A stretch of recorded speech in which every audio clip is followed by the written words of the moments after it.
We are learning the laws of prayer. Continuing. בסדר גמור, תודה. שבת שלום. שאנחנו מכירים, אני חושבת שהיית בדאונטאון על פיל סטריט, הרבה זמן. That's okay, בסדר. בסדר גמור. אחרי זה על קווין מרי, זה היה שם פעם מסיבת פורים עם שולמייסטר, שומאחר. Oh, yeah. אז וואו, אחרי זה באנו לפה. ברוך השם. תודה רבה, נשכב כוח. רק שמחות, רק שמחות. אמן. רק שמחות. סודה של אימא. כן. שושנה בנכוחים. All right, we're chapter 11. Wherever 10 Jews live, it's necessary to establish a place for them to congregate for prayer at a time of each prayer service. The place is called the Beit Knesset, a synagogue, right? In Hebrew, it's Beit Knesset. Beit means a home, Knesset means a gathering. The inhabitants of the city can compel each other to construct a synagogue and to purchase scrolls containing the Torah, the prophets, and the sacred writings.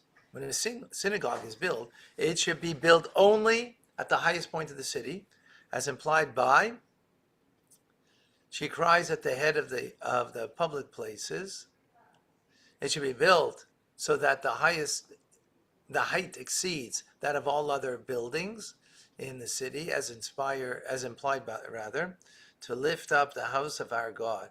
The entrance of the synagogue should open only on the east, as implied, by those who camped before this sanctuary on the east. Okay, in a synagogue, a heichal, where the Torah scroll is placed, the ark, right, should be constructed. The heichal should be constructed in the direction in which people pray in that city, so that they will face the heichal when they stand to pray, right? And so we learned that earlier, that if you're living here in a Western country, so you're facing east towards Jerusalem, right?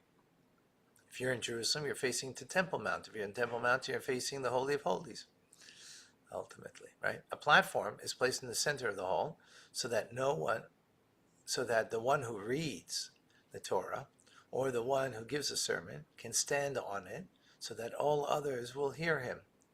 When one positions the teva, which contains the Torah scroll, one should position it in the center of the hall, in the direction of the heichal, and facing the people. This is, we don't really do it so much that way, because the way that is sort of like everybody's in a circle and the center. We don't do that that manner now. It's a Sephardic way, and there are some places that still do that.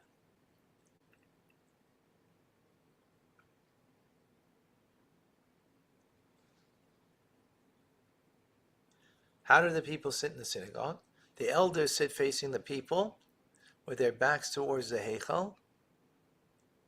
All the people sit row after row, each row facing the back of the row before it. Thus, all the people face the sanctuary. The elders and the teva. When the leader of the congregation stands to pray, he stands on the ground before the teva, facing the sanctuary like the others. So if you're in the center and you have rows around, so everybody's facing, right?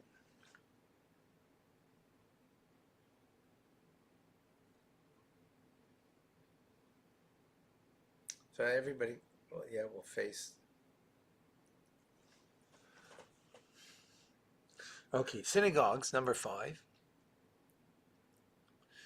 and houses of study should be treated with respect. They should be swept, clean, and mopped.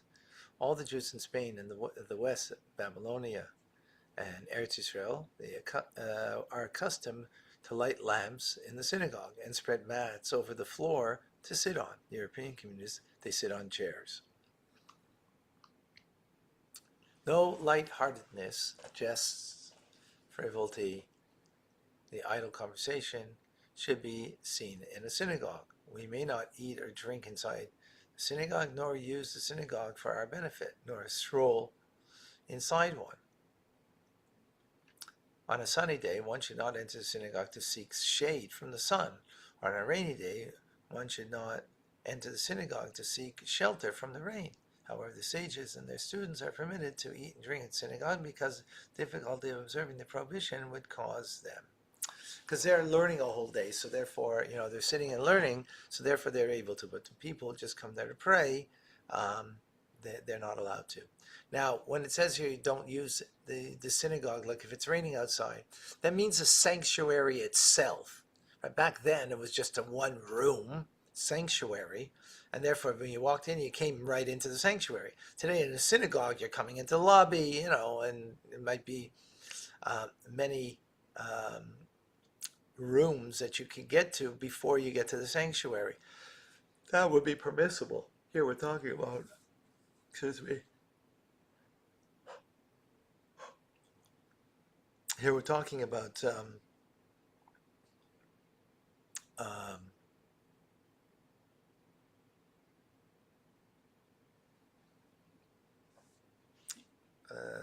again, we're talking about that it was just one room, okay?